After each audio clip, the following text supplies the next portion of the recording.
At what should have been the height of his career, one composer nearly disappeared completely.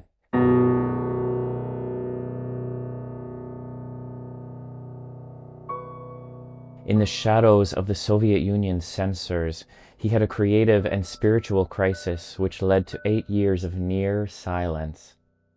He returned not with excess, but with an entirely new language, culminating in 2 fragile pages for solo piano, which would change his legacy forever. Some pieces challenge us with impossible leaps, others with dastardly difficult passage work, and yet others challenge us with the very lack of these things, with a simplicity that hides an unbelievable amount of depth. Arvo Pärt's Für Alina is one of those pieces, a work which on the surface looks sparse, but which in reality carries behind it layers of meaning, shaped by its composer, who, at the pinnacle of his career, dared to throw away everything in search of a new compositional aesthetic, a path that only he could follow.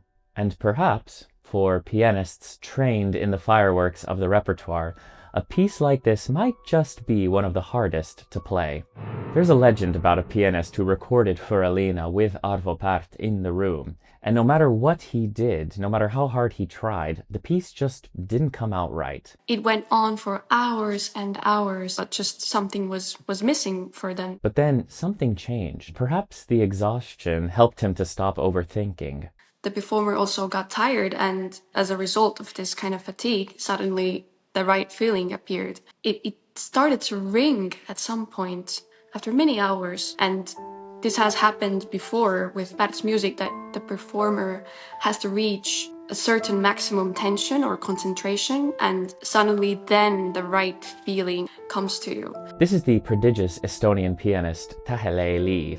At the age of just 19, she became the first pianist to record the complete piano works of Arvo Pärt. Along the way, she worked closely with Pärt and with his wife Nora, searching for the truth inside these deceptively simple scores. I caught up with her in between her concerts as part of a European tour curated by Sir Andras Schiff.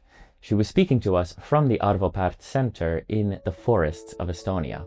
It's a striking achievement, a 19-year-old pianist recording the works of a composer who just celebrated his 90th birthday this September. And there's no doubt that Arvo Pärt is one of the most important living composers of our time. His music turns up everywhere, from concert halls to film soundtracks. Even Björk is a fan of his music. I like your music very, very much because you give space to the listener. He can go inside and live there. And yet, for pianists, his works are deceptively difficult. I remember the producer saying, "Oh, this should be easy now." And inside myself, I was like, how can he say that? They're not easy. And so, with Tähe-Lee's help, we're going to take a look into the mind of Arvo Pärt. What makes his music for the piano so special, and why does even a single page feel like some of the most challenging music that you ever have to play?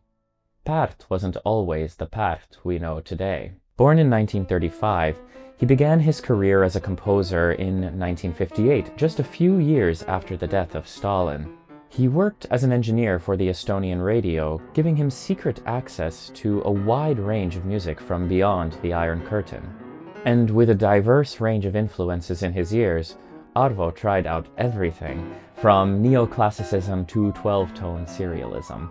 It may be hard to believe, but indeed, the master of bells and silence started his career with thorny counterpoint and 12-tone rows. In fact, he wrote the first ever 12-tone piece in Estonian music history.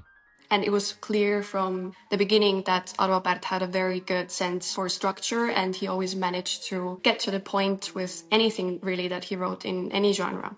But eventually, Pärt's creativity began to grow outside of the boundaries placed around him. And in 1968, a creative and personal crisis would occur that would change his legacy forever.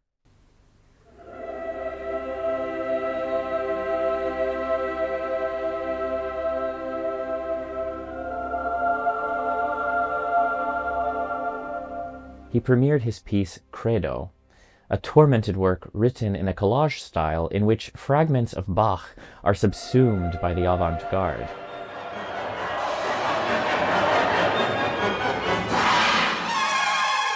And while this music was difficult, what received the most criticism was something else entirely. Most importantly, it was the first piece that he wrote, which was based on religious texts. The premiere was very successful, but the piece was banned by the Soviet officials because of its religious content. Religious conviction was becoming increasingly important to Pärt, in contrast with the official atheism of the regime. And when Credo was silenced, so was he. This kind of sparked his creative crisis. He was not pleased anymore with the techniques of composing that he had used so far, and he wanted to find something more original, something positive in this world, something which he can only compose. And so Pärt entered an 8-year period of near silence, studying polyphony and Gregorian chant, and growing closer to his religious convictions. And when he re-emerged, it was with a solo piano work which still defines his style to this day. Für Alina.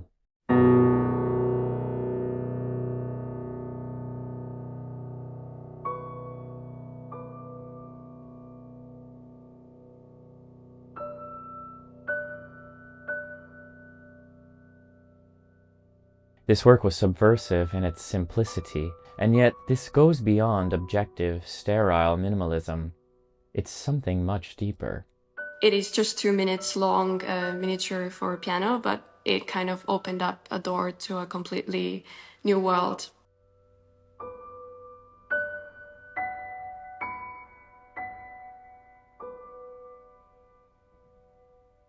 The Alina of the title was the daughter of a close friend of Arvo and Nora Pärt, who had been separated from her mother due to the border restrictions of the Iron Curtain. So, before we even hear a single note, there's longing written right into the dedication. I think the scholar Joy Marie Clarkson summarizes it beautifully when she says that through leaving gaps of silence, the composer both honors the pain of separation and also comforts with the presence evoked or imagined through silence. Silence accomplishes a clearing away of auditory clutter so that the sweetness of eternity may be perceived and experienced. On the page, this piece looks simple, like something that any pianist could sight read before breakfast. And actually that sounds like a pretty nice morning routine, to be honest. But the story is much more complicated. For pianists, most of us trained to tackle the finger-twisting virtuosity of Liszt, Rachmaninoff, and Beethoven, music that is this simple can be some of the hardest to play convincingly.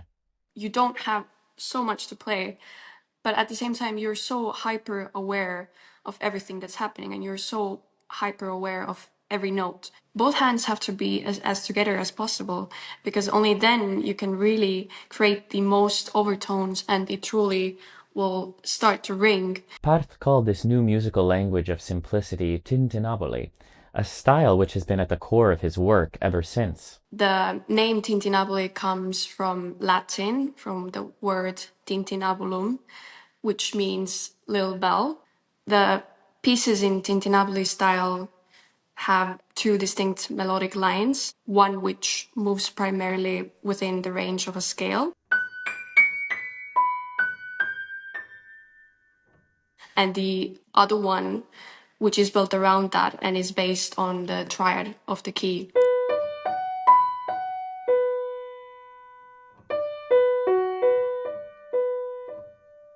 There are a lot of overtones usually, and the overtones actually create the sound which reminds the ringing of bells.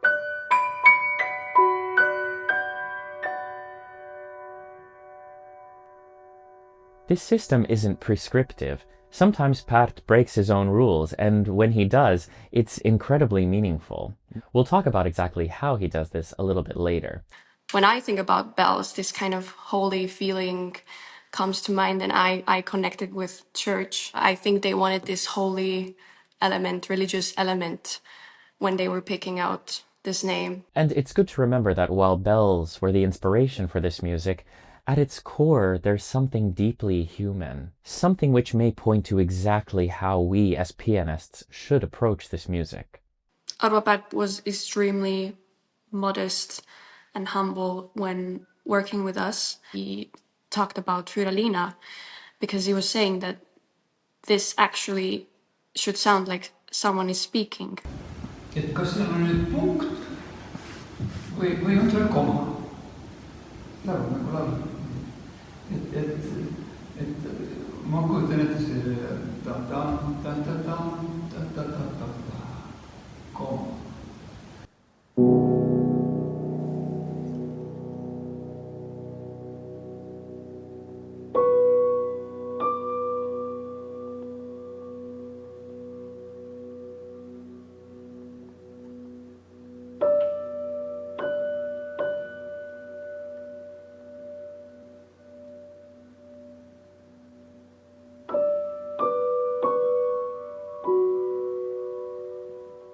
And I think this really changed my whole understanding of the piece and of phrasing, because if you think about someone speaking, not every sentence sounds the same, and you put the emphasis on different parts of the sentences. And I think one can really even make up for themselves just individual words, what your own personal message, what you want to say. And it can actually really help in terms of phrasing and in terms of how you want to shape the piece. And if you want to find your own voice at the piano, then where better to start than with a pianist who can sing? And I mean, like, really, really sing.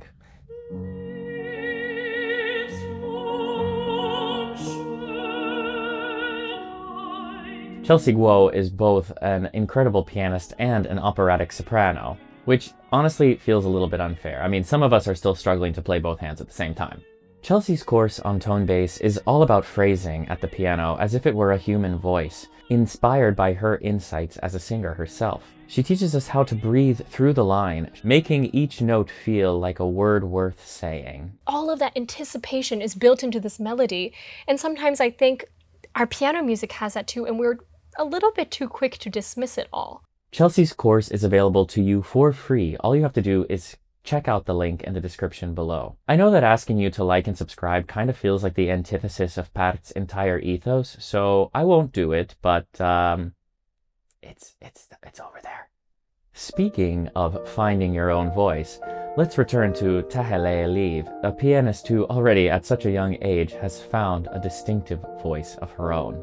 Hearing her interpretation of Für Alina, we hear that speaking quality so organically. It reminds us that Pärt's music is not just atmosphere, but rather a space for deep listening. As Arvo Pärt himself has said, if every note were to be a blade of grass, then every blade of grass should be treated as if it was a flower. One can look at it and think that, oh, this is easy, it doesn't have so many notes, and it's only 2 pages long. But actually, every note carries such an importance that you just cannot miss it. You really have to be very concentrated when you play these pieces. And even in this short piece, which seems so simple, Pärt inserts a moment of incredible drama. He follows very well this rule of scale in one hand and a triad in the other hand. And there's only one moment where he breaks this rule in the piece. And this is towards the end when he places a C sharp in the left hand instead of D. And at the same time, there is the first and only pedal change.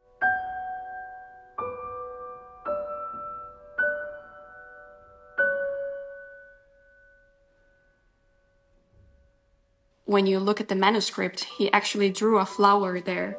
So this is truly a remarkable moment in the piece. Of course, with music this distilled, the performer's agency becomes essential. Yes, because actually you have to read many things from behind the barlines. It's not at all written in the score how exactly you have to play something, and also the notation that we have nowadays, it's not perfect. It doesn't really tell you how long you should play each note or what kind of rhythm you should play with, because it cannot be metronomical.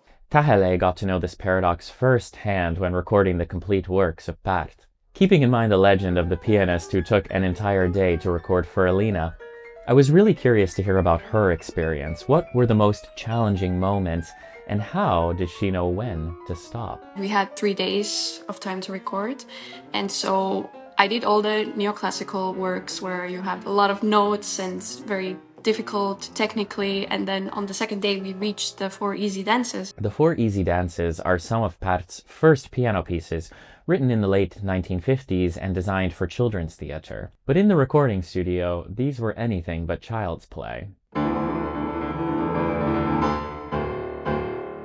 I remember the producer saying, "Oh, this should be easy now." And inside myself, I was like, how can he say that? And they're not easy. I think after that, I had some kind of a mental block because he said that. Or also, I mean, these dances are not so easy if you want to play them really, really well. And so I think I was doing the beginning of trill of the first piece for like, I don't know how long, but we were all getting super stressed and worried already. Like, is she not going to finish the amount of pieces today that she needs to? Much like the pianist in the earlier legend, only at the very end of the process did she find exactly the sound she was looking for. I had some extra time on the last day, and then of course I wanted to record some things again, and I really felt as if a weight had fallen off my shoulders. So I was much more relaxed, much more free, and I recorded these pieces all at once basically again. And I remember the sound engineer and the producer and my old teacher and everyone, they were like, "Wow, how is this possible? You play so much better now." And then those were of course the takes then, which I later used for the actual CD. Her experience captures what Pärt's music often asks of us: patience, persistence, and the courage to allow the music to speak. I experienced something similar about 10 years ago when I had the opportunity to play some of Arvo Pärt's music at the Metropolitan Museum of Art in the famous Temple of Den Dur for his 80th birthday. Until that point, I had really only been exposed to Pärt's music as something that I would put on when I really needed to meet a deadline writing a paper in my undergrad. I played Für Alina in that concert, and preparing it and working on it and then having the opportunity to play it in what is truly a magical space completely changed my perspective of his music forever. I realized that this wasn't music for the background. It wasn't something that could be listened to lightly or even listened to every single day. This was incredibly special music that creates its own world, one that asks you to inhabit it with presence and care. By rejecting narrative, development, and old forms of expression, he reminds us that we as listeners and musicians are braver than we may think, and that no shadowy path is completely unnavigable. The music critic Alex Ross writes beautifully about Arvo Pärt in his article Consolations, and I think he summarizes Pärt's legacy really well. Pärt is a composer who speaks in hauntingly clear, familiar tones, yet he does not duplicate the music of the past. He has put his finger on something that is almost impossible to put into words, something to do with the power of music to obliterate the rigidities of space and time. What is so brilliant about this music, it's not how you got there or why or whatever. It's universal, it's for everyone. This approach is not just a technique, it's actually a worldview.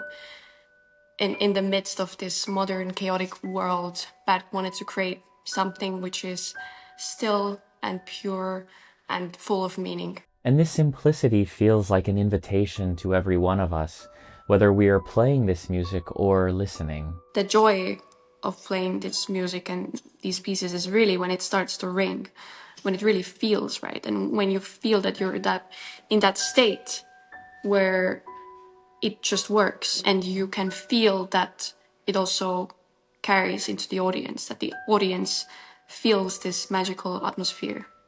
I think Für Alina summarizes all of this so beautifully. It looks so simple, and yet within it is the most radical act of all. A composer daring to disappear into silence so that the performer and the listener can discover eternity.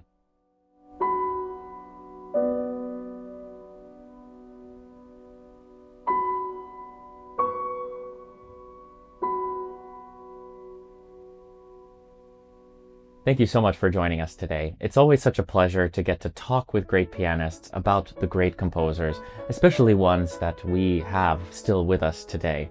I absolutely encourage all of you to try playing some of Pärt's works and to find this magic for yourself.